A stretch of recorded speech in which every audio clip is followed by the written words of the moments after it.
We did use paid marketing, and we did use other forms of acquisition once we were larger, because it becomes slightly more complex when you get into the tens of thousands. So your kind of engine for growth, instead of it being one or two things, can become like 6, 7, 8 things working together. There can be partnerships with other kind of ethical businesses. For example, there was a credit card business that planted trees we shared customers between each other. They recommended those to their customers. So there are ways in which you can use paid marketing early to help your growth and to help get the word out there. But I would just caution against thinking about it as the sole way of growing, because acquisition costs can vary massively over time.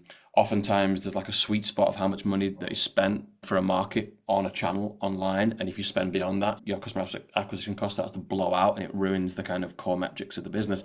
Now we're talking about like slightly later stages here, but try and grow without it, unless you think you've tapped into something amazing. There are some amazing stories of people using TikTok, for example, and basically getting tens of thousands of customers for free based on the content that they're using on social media. That's not paid marketing, that's more content driven social media stuff. So I would look at that. I would just think about things in a different way, because the other thing you'll find as a founder, and something I wish I'd done much more at the beginning, was have been more on top of the costs of the business, way more on top of the costs of the business.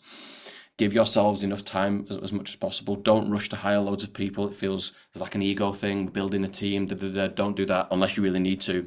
And then paid marketing is another cost item. So is the ways in which you can add customers in an organic way. Might be harder, but it'll benefit your cash flow. So that's what I'd be thinking about as a really early stage founder.